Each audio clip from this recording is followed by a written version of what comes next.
ইনফেকশনজনিত সমস্যা অনেকের মধ্যেই কিন্তু দেখা যায়, সেটি পুরুষ হোক কিংবা মহিলা হোক। এই ইউরিন ইনফেকশনজনিত সমস্যায় যদি আপনি সমাধান না নিয়ে আসেন, সেটি কিন্তু পরবর্তীতে আপনার ইউরিনারি ব্লাডারে বিভিন্ন ধরনের ক্ষতির সম্মুখীন করে দিতে পারে। সেজন্য আপনাকে অবশ্যই ইউরিন ইনফেকশন হলে ডাক্তারের ট্রিটমেন্টের পাশাপাশি সুষম খাদ্যাভ্যাস মেনে চলতে হবে। সুষম খাদ্যাভ্যাস বলতে বোঝাচ্ছি বেশ কিছু খাবারের কথা আমি এখন বলবো, যেই খাবারগুলো যদি আপনার প্রস্রাবে কোনো ধরনের সমস্যা বা ইউরিনারি ইনফেকশন হয়ে থাকে সেক্ষেত্রে অবশ্যই এড়িয়ে চলতে হবে বা বেশ কিছু খাবার অতিরিক্ত খাদ্য তালিকায় অ্যাড করতে হবে।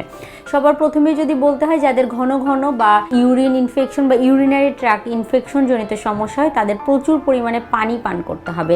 পানি পান করার বিষয়ে তাদেরকে সতর্কতা মেনে চলতে হবে, কেননা দেখা যায় অনেকেই খুব অল্প পরিমাণে পানি পান করেন। এই অল্প পরিমাণে পানি পান করার কারণে তাদের ইউরিনারি ট্র্যাক্ট ইনফেকশন জনিত সমস্যা দেখা দিয়ে থাকে। নিয়মিত 10 থেকে 12 গ্লাস পানি শুধু পান করলে হবে না, পাশাপাশি বিভিন্ন ফলের জুস, ডাবের পানি, তরল বিভিন্ন খাবার, সুপি খাবার বা বিভিন্ন সবজি দিয়ে, চিকেন দিয়ে, ডিম দিয়ে তৈরি করা স্যুপ জাতীয় খাবারগুলো আপনি আপনার খাদ্য তালিকায় রাখার চেষ্টা করবেন।